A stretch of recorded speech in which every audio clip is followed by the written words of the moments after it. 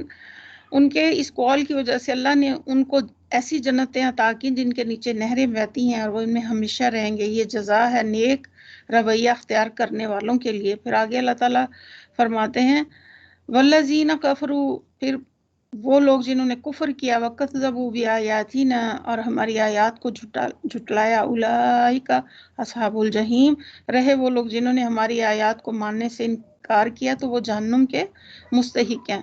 پھر اللہ آگے فرماتے ہیں 87 آیت میں یا ایھا الذین، یہاں پہ خاص طور پہ فَأَصَابَهُم بِمَا قَالُوا، تو گویا ایک اچھی بات پر جنت مل جاتی ہے اگر مال کے ساتھ نیکی نہ کریں اور یا اپنے ہاتھ سے کوئی کام نہیں کر سکتے، بیمار ہیں، کمزور ہیں، تو یاد رکھیں کہ اچھی بات پر بھی جنت مل جاتی ہے۔ ایک دفعہ الحمدللہ کہنا میزان کو بھر دیتا ہے، تو اچھی بات کے لیے زبان ہلانے میں آخر کیا مشکل ہے۔ آپ صلی اللہ علیہ وسلم، رسول پاک صلی اللہ علیہ وسلم سے ہانی بن یزید نے پوچھا کہ کون سی چیز جنت کو واجب کرتی ہے؟ اللہ کے رسول صلی اللہ علیہ وسلم فرمایا تم عمدہ کلام کو اور کھانا کھلانے کو لازم پکڑ لو، 2 کام کرو جنت تمہارے لیے ہے۔ تو اے لوگو سلام پھیلاؤ، اچھی گفتگو کرو، صلہ رحمی کرو، رات کو جب لوگ سو رہے ہیں تو تم قیام کرو، تم سلامتی کے ساتھ جنت میں داخل ہو جاؤ گے۔ لیکن افسوس یہ کہ زیادہ تر ہماری باتیں یا تو دوسروں کے دل کو دکھا دیتی ہیں۔ ایک حدیث میں آتا ہے کہ بے شک کوئی شخص اللہ کو راضی کرنے والی ایک بات کرتا ہے، وہ نہیں سمجھتا کہ اس کا وہاں تک کیا اثر ہوگا جہاں تک حقیقت میں جو ہو جاتا ہے۔ اس کی وجہ سے اللہ کے لیے اپنی ملاقات کے دن کے لیے رضامندی لکھ دیتا ہے۔ پھر ایک اور روایت میں آتا ہے بے شک بندہ اللہ کی رضامندی کے لیے ایک بات زبان سے نکالتا ہے، وہ خود اس کی کوئی اہمیت نہیں دیتا مگر اس کی وجہ سے اللہ اس کے ذریعے اس کے درجات بلند کر لیتا ہے۔ اسی لیے اچھی باتوں کے ہمیں حریص رہنا چاہیے اور منہ سے اچھی باتیں نکالنا چاہیے۔ پھر آگے اللہ تعالیٰ فرماتے ہیں آیت نمبر 87 میں یا ایھا الذین آمنوا لا تحرموا طیبات ما احل اللہ لکم ولا تعتدوا ان اللہ لا يحب المعتدین۔ اے لوگوں جو ایمان لائے، جو پاک چیزیں اللہ نے تمہارے لیے حلال کی ہیں انہیں حرام نہ کر لو، حد سے تجاوز نہ کرو، اللہ کو زیادتی کرنے والے سخت ناپسند ہیں۔ یعنی ایمان لانے کے لیے پاک، عمدہ، لذیذ چیزیں اپنے لیے پسند کرو جو حلال کی گئی، ان کو حرام کرنے کی ممانعت کی گئی ہے۔ اور یہاں پر خاص طور پہ مومنین کو بتایا گیا کہ جائز، پاک اور حلال چیزیں حدود کے اندر رہ کر استعمال کی جاتی، لیکن اسراف اور زیادتی نہ کی جائے۔ تو یہ جو چیزیں شریعت نے حلال کی ان کو کبھی بھی خود سے حرام نہیں کرنا چاہیے۔ آپ صلی اللہ علیہ وسلم کی غیر موجودگی میں کچھ لوگوں نے آپ صلی اللہ علیہ وسلم کی عبادت کے بارے میں پوچھا، جب بتایا کہ انہوں نے اس عمل کو کچھ کم سمجھا، کہا کہ آپ سے ہمارے کیا مقابلے، آپ کے اگلے پچھلے سب گناہ معاف کر دیے گئے۔ تو ایک نے کہا میں تو ہمیشہ رات بھر روزہ رکھوں گا، دوسرے نے کہا کہ میں کبھی روزے میں ناغہ نہیں کروں گا، ہمیشہ رات بھر نمازیں پڑھوں گا، تیسرے نے کہا میں عورتوں سے جدائی اختیار کر لوں گا۔ آپ صلی اللہ علیہ وسلم تشریف میں پوچھا کہ کیا تم وہی لوگ ہیں جنہوں نے یہ باتیں کی؟ اللہ کی قسم میں تم سے زیادہ اللہ سے ڈرنے والا ہوں اور میں تم سے سب سے زیادہ اللہ کا تقوی اختیار کرنے والا ہوں، اور میں روزہ بھی رکھتا ہوں اور افطار بھی کرتا ہوں۔ دین اسلام ایک معتدل دین ہے جس میں دین اور دنیا کا بہترین امتزاج ہے۔ وہ نعمتیں جو اللہ نے دنیا میں اپنے بندوں ان کو حدود کے اندر رہ کر جائز سمجھ کر فائدہ اٹھاتے ہیں، یہاں پہ حد سے تجاوز کر جاتے ہیں۔ حد سے تجاوز کرنا وسیع مفہوم میں ہے، حلال کو حرام کرنا اور خدا کی ٹھہرائی چیزوں میں سے اس طرح پرہیز کرنا کہ گویا وہ ناپاک ہیں، یہ بجائے خود ایک زیادتی ہے۔ پھر پاک چیزوں کے استعمال میں اسراف اور افراد بھی زیادتی، پھر حلال کی سرحد سے باہر قدم نکال کر حرام کی حدود میں داخل ہونا بھی زیادتی ہے۔ اللہ تعالیٰ کو یہ تینوں باتیں ناپسند ہیں۔ تو یہاں وہی فرمایا کہ حد سے تجاوز نہ کرو، اور پھر آگے فرمایا وَقُلُوا مِمَّا رَزَقَكُمُ اللَّهُ حَلَالًا طَيِّبًا وَاتَّقُوا اللَّهَ الَّذِي أَنتُم بِهِ مُؤْمِنُونَ۔ اور جو کچھ حلال طیب رزق اللہ نے تمہیں دیا ہے اسے کھاؤ پیو، اور اس خدا کی نافرمانی سے بچتے رہو جس پر تم ایمان لائے ہو۔ پھر آگے اللہ تعالیٰ فرماتے ہیں آیت نمبر 89 میں، تم لوگ محمل قسمیں کھا لیتے ہو، اس پر اللہ گرفت نہیں کرتے، مگر جو قسمیں تم جان بوجھ کر کھاتے ہو اس پر وہ ضرور تمہارا مواخذہ کرے گا۔ ایسی قسم توڑنے کا کفارہ یہ کہ 10 مسکینوں کو اوسط درجے کا کھانا کھلاؤ جو تم اپنے بال بچوں کو کھلاتے ہو، یا انہیں نمبر 2 یا انہیں کپڑے پہناؤ یا غلام آزاد کرو جو اس کی استطاعت نہ رکھتا تو وہ 3 دن کے روزے رکھے۔ یہ تمہاری قسموں کا کفارہ ہے جب تم قسم کھا کر توڑ دو۔ اپنی قسموں کی حفاظت کیا کرو، اس طرح اللہ تعالیٰ اپنے احکام تمہارے لیے واضح کرتا ہے شاید کہ تم شکر ادا کرو۔ شکر کرنا نعمتوں میں اضافے کا باعث ہوتا ہے۔ چونکہ بعض لوگوں نے حلال چیزوں کو اپنے اوپر حرام کر لینے کی قسم کھا رکھی تھی، اسی اللہ تعالیٰ نے اس سلسلے میں قسم کا حکم بھی بیان کر دیا کہ اگر کسی کی زبان سے بلا ارادہ قسم کا لفظ نکل گیا تو اس کی پابندی کرنے کے لیے ویسی ضرورت نہیں، کیونکہ ایسی قسم پر کوئی پکڑ نہیں، اور اگر جان بوجھ کر کسی نے قسم کھائی ہے تو وہ اسے توڑ دے اور اس کا کفارہ ادا کرے۔ قسم کی حفاظت کے لیے کئی مفہوم، ایک یہ کہ قسم کو صحیح مصرف میں استعمال کیا جائے، فضول باتوں اور معصیت کے کاموں میں نہ، اور دوسرا یہ کہ جب کسی بات پر آدمی قسم کھائے تو نمبر 1 یاد رکھے، ایسا نہ ہو کہ وہ اپنی غفلت کی وجہ سے اسے بھول جائے اور پھر اس کی خلاف ورزی کرے۔ تیسرا یہ کہ جب کسی صحیح معاملے میں بلا ارادہ قسم کھائی جائے تو اسے پورا کرے، اور اگر اس کی خلاف ورزی ہو جائے تو اس کا کفارہ ادا کرے، جو کہ ابھی بتایا ہے میں نے اس میں ترجمے میں، کہ یا کپڑے پہناؤ، ایک غلام آزاد کرو، اگر اس کی استطاعت نہیں تو پھر 3 دن کے روزے رکھو، یہ تمہاری قسموں کا کفارہ۔ پھر آگے اللہ تعالیٰ فرماتے ہیں یا ایھا الذین آمنو، اے لوگو جو ایمان لائے ہو، یہ شراب، جوئے اور آستانے۔ پھر اسی طرح اسی آیت کے ساتھ ملتی جلتی حدیث آپ صلی اللہ علیہ وسلم نے فرمائی کہ کوئی شخص ایسا نہیں جو میرے ممبر کے پاس جھوٹی قسم کھائے، اگرچہ تازہ مسواک کے لیے ہی کیوں نہ، یہ میری مسواک ہے، مگر یہ کہ اس نے اپنا ٹھکانہ جہنم میں بنا لیا۔ اگر کسی شخص نے قسم کھا کر توڑ دی تو اس کا کفارہ دینا چاہیے۔ پھر آگے اللہ تعالیٰ فرماتے ہیں آیت نمبر 90 میں، یا ایھا الذین آمنوا انما الخمر والمیسر والانصاب والازلام رجس من عمل الشیطان فاجتنبوہ لعلکم تفلحون۔ لوگو جو ایمان لائے ہو، شراب اور جوا اور آستانے پانسے یہ سب شیطانی گندے کام ہیں، ان سے پرہیز کرو، امید ہے کہ تمہیں فلاح نصیب ہوگی۔ اس آیت میں 4 چیزیں قطعی طور پر حرام کی گئیں، ایک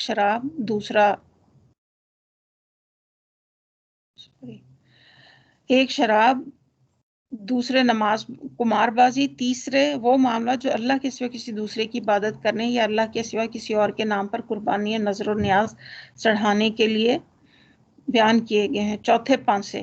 شراب کی حرمت کے سلسلے میں اس سے پہلے 2 حکم آ چکے تھے، سورہ بقرہ آیت نمبر 219 اور سورہ نساء آیت نمبر 43۔ اب اس آخری حکم آنے سے پہلے نبی کریم صلی اللہ علیہ وسلم نے ایک خطبے میں لوگوں کو متنبہ فرما دیا کہ اللہ تعالیٰ کو شراب سخت ناپسند ہے، بعید نہیں کہ اس کی قطعی حرمت کا حکم آ جائے، لہٰذا جن لوگوں کے پاس شراب موجودی سے فروخت کر دیں، اس کی کچھ مدت بعد یہ آیت نازل ہوئی اور آپ نے اعلان کرایا کہ اب جن کے پاس شراب ہے وہ اسے نہ پی سکتے ہیں، نہ بیچ سکتے ہیں، بلکہ وہ اسے ضائع کریں۔ چنانچہ اسی وقت مدینہ کی گلیوں میں شراب بہا دی گئی۔ بعض لوگوں نے پوچھا ہم یہودیوں کو تحفتاً کیوں نہ دے دیں؟ آپ صلی اللہ علیہ وسلم نے فرمایا جس نے یہ چیز حرام کی ہے اس نے اسے تحفتاً دینے سے بھی منع فرمایا ہے۔ بعض لوگوں نے پوچھا ہم شراب کو سرکے میں کیوں نہ تبدیل کریں؟ آپ صلی اللہ علیہ وسلم نے فرمایا اس سے بھی منع فرمایا، حکم دیا کہ نہیں اسے بہا دو۔ ایک صاحب نے بااصرار دریافت کیا کہ دوا کے طور پر استعمال کی اجازت ہے تو فرمایا نہیں، وہ دوا نہیں بلکہ بیماری ہے۔ اور ایک اور صاحب نے عرض کیا اے اللہ کے رسول صلی اللہ علیہ وسلم، ہم ایک ایسے علاقے کے رہنے والے جو نہایت سرد ہے اور ہمیں محنت بہت کرنی پڑتی ہے، ہم لوگ شراب سے تکان اور سردی کا مقابلہ کرتے ہیں۔ آپ نے پوچھا جو چیز تم پیتے وہ نشہ کرتی؟ انہوں نے عرض کیا ہاں۔ فرمایا تو اس سے پرہیز کرو۔ انہوں نے عرض کیا مگر ہمارے علاقے کے لوگ تو نہیں مانیں گے۔ فرمایا اگر نہ مانے تو ان سے جنگ کرو، کیونکہ اللہ تعالیٰ نے لعنت فرمائی شراب پر، اس کے پینے والے پر، اس کے پلانے والے پر، اور بیچنے والے پر، اور خریدنے والے پر، اور کشید کرنے والے پر، اور کشید کرانے والے پر، اور ڈھو کر لے جانے والے پر، اور اس شخص پر جس کے لیے وہ ڈھو کر لے جائی گئی ہو۔ ایک اور حدیث میں آپ صلی اللہ علیہ وسلم، یہ عمر رضی اللہ نے روایت کیا تھا آپ صلی اللہ علیہ وسلم سے، اور ایک اور حدیث ہے آپ صلی اللہ علیہ وسلم نے اس دسترخوان پر کھانا کھانے سے منع فرمایا جس پر شراب پی جا رہی ہو۔ اب ابتداً آپ نے ان برتنوں تک کے استعمال کو منع فرما دیا جن میں شراب بنانی اور پی جاتی تھی۔ بعد میں شراب کی حرمت کا حکم پوری طرح نافذ ہو گیا، تب آپ نے برتنوں پر سے قید اٹھا دی۔ پھر آگے اللہ تعالیٰ فرماتے ہیں، اور نبی کریم صلی اللہ علیہ وسلم نے فرمایا کہ شراب کے متعلق 10 طرح کی لعنت کی گئی ہے، خود شراب پینے والے پر جیسے ابھی میں نے بتایا، اور اس کی قیمت کھانے والے پر، اس کے پینے والے پر، اس کے پلانے والے پر۔ اللہ تعالیٰ نے شراب اور جوئے سے منع کیا۔ پھر آگے اللہ تعالیٰ فرماتے انما یرید الشیطان، شیطان تو یہ چاہتا ہے کہ شراب اور جوئے کے ذریعے سے تمہارے درمیان عداوت اور بغض ڈال دے اور تمہیں خدا کی یاد سے غافل خدا کی یاد سے نماز سے روک دے، پھر کیا تم ان چیزوں سے باز رہو گے؟ آیت نمبر 92، اور اللہ اور اس کے رسول کی بات مانا اور باز آ جاؤ، لیکن اگر تم نے حکم عدولی کی تو جان لو کہ ہمارے رسول پر بس صرف صاف صاف حکم پہنچا دینے کی ذمہ داری ہے۔ آیت نمبر 91 میں اس سے بہت سی خرابیاں پیدا ہوتی ہیں۔ کیا ہوتی ہیں؟ شراب پینے سے گھروں میں بدمزگیاں پیدا ہوتی ہیں، عقل ماری جاتی ہے، دشمنیاں پیدا ہوتی ہیں، یہ چیزیں اللہ کے ذکر اور نماز سے روک دیتی، روپے پیسے کا ضیاع بھی ہوتا ہے، اور آپس میں میاں بیوی میں بھی لڑائی جھگڑے ہوتے ہیں، کیونکہ انسان شراب پی کے بالکل جو ہے اس کا دماغ کام نہیں کرتا، پھر اس سے بہت برے فیصلے بھی ہو جاتے ہیں اس وقت لڑائی جھگڑے میں۔ اور شیطان تو یہی چاہتا ہے نا کہ شراب اور جوئے کے ذریعے سے تمہارے درمیان عداوت پیدا کر دے۔ پھر آگے اللہ تعالیٰ فرماتے ہیں اللہ اور اس کے رسول کی بات مانو اور باز آ جاؤ، اگر تم نے حکومت عدولی کی تو جان لو کہ ہمارے رسول پر صرف حکم پہنچا دینے کی ذمہ داری ہے، اللہ تعالیٰ زبردستی عمل نہیں کروانا چاہتے۔ پھر آگے اللہ تعالیٰ فرماتے ہیں آیت نمبر 93 میں لیس علی الذین آمنوا وعملوا الصالحات جناح فیما طمعوا اذا متقوا وآمنوا وعملوا الصالحات ثم اتقوا وآمنوا ثم اتقوا وأحسنوا واللہ یحب المحسنین، جو لوگ ایمان لائے اور نیک عمل کرنے لگے انہوں نے پہلے جو کچھ کھایا پیا تھا اس پر کوئی گرفت نہ ہوگی، بشرطے کہ وہ آئندہ ان چیزوں سے بچے رہیں جو حرام کی گئے، ایمان پر ثابت قدم رہیں اور اچھے کام کریں، پھر جس چیز سے روکا جائے اس سے رکیں، اور جو فرمان الہی ہو اسے مانیں، پھر اللہ تعالیٰ کے ساتھ نیکی کا رویہ رکھیں۔ اللہ نیک لوگوں کے کردار کو پسند کرتے ہیں۔ کھانے پینے کے معاملے میں اللہ کا خوف اور اللہ کا تقوی ضروری ہے۔ وہ یہ کہ کچھ لوگ جن کے عزیز رشتہ دار شراب کی حرمت سے پہلے فوت ہو گئے وہ بہت زیادہ پریشان ہوئے کہ وہ توبہ کیے بغیر مر گئے۔ یہاں یہ بتایا گیا ہے کہ متقی مومن ہو اور احسان کی روش پر ہو تو اللہ سبحانہ تعالیٰ اس کو معاف فرمائے گا، پھر جب کوئی حکم آئے نہ اس وقت تک ویسے بھی معافی ہے، متقی محسن مومن سے بہتر ہے۔ پھر آگے اللہ تعالیٰ آیت نمبر 94 میں فرماتے ہیں اے لوگو جو ایمان لے، اللہ تمہیں اس شکار کے ذریعے سے سخت آزمائش میں ڈالے گا جو بالکل تمہارے ہاتھوں اور نیزوں کی زد میں ہوگا، یہ دیکھنے کے لیے کہ تم میں سے کون اس سے غائبانہ ڈرتا ہے، پھر جس نے اس تنبیہ کے بعد اللہ کی مقرر کی ہوئی حد سے تجاوز کیا اس کے لیے دردناک سزا ہے۔ یعنی بعض اوقات حرام چیزیں حاصل کرنا آسان ہوتی لیکن وہی انسان کے لیے بعض اوقات امتحان بن جاتی ہیں۔ یعنی آپ کو کوئی ایسی جاب، ایسا کام ملا جس میں بڑی زبردست آمدنی ہے، سہولتیں آپ کو ضرورت بھی ہے، آپ صرف اس لیے چھوڑ دیتے ہیں کہ اس سے میرا رب ناراض ہو جائے گا۔ اسی طرح مسلمان صلح حدیبیہ کے سفر میں جا رہے تھے تو احرام کی حالت میں شکار ان کے ہاتھوں کی پہنچ میں تھا، ان کو ضرورت بھی تھی لیکن انہوں نے اپنے ہاتھ کو روکے رکھا۔ یہ انسان کی خشیت کا امتحان ہوتا ہے۔ بعض جگہیں بعض کام ایسے ہوتے ہیں کہ کوئی آپ کو نہیں دیکھ رہا ہوتا، صرف آپ کا رب دیکھ رہا ہوتا ہے، تو آپ رب کی خاطر غلط کام نہیں کرتے، خواہ آپ کو کتنا بھی پسند ہو۔ اسی طرح ٹی وی کے اوپر، اسکرین کے اوپر بری چیزیں دیکھنا، اگر اللہ کا ڈر ہے تو آپ گندی فضول چیزیں، ایسی چیزیں جو کہ فیملی کے ساتھ بھی آپ بیٹھ کے نہیں دیکھ سکتے، آپ ہرگز نہیں دیکھ سکیں گے۔ شوہر کو بیوی کا ڈر یا بیوی کا شوہر کا ڈر یا باپ کا ڈر کسی کو نہیں روک سکتا، کیونکہ کچھ لوگ غلط کام کرنے کی اتنی عادی ہوتے ہیں کہ ان کے دل کی غذا پھر حرام چیزیں بن جاتی ہیں، یعنی کہ پھر وہ دل کو تسکین نہیں ہوتی جب تک کہ وہ اس طرح کی بیہودہ چیزیں دیکھ نہ لیں۔ اور ان تمام چیزوں کے روکنے کا صرف ایک ہی طریقہ ہے کہ اللہ کا تقوی اختیار کیا جائے، اور ان حرام کاموں میں پڑنے سے زندگی اور رزق میں بھی بے برکتی ہوتی ہے اور وقت کا بھی غلط استعمال ہوتا ہے۔ پھر آگے اللہ تعالیٰ فرماتے ہیں آیت نمبر 96 میں،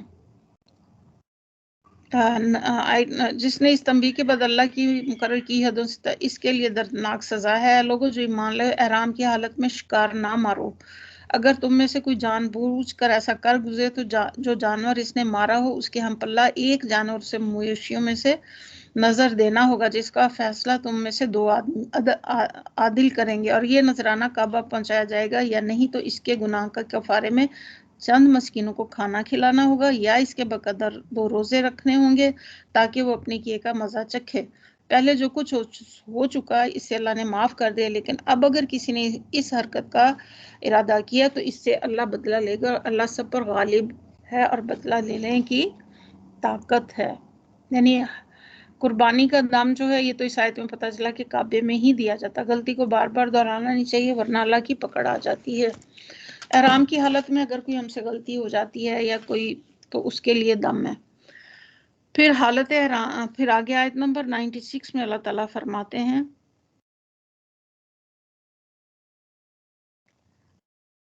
تمہارے لیے سمندر کا شکار اور ان کا کھانا حلال کر دیا گیا، چونکہ سمندر کے سفر میں بسا کا زیادہ راہ ختم ہو جاتا ہے اور غذا کی فراہمی کے لیے بجز اس کے آبی جانوروں کا شکار کیا جائے اور کوئی تدبیر ممکن نہیں ہوتی، اسی لیے بحری شکار اللہ تعالیٰ نے حلال کر دیا۔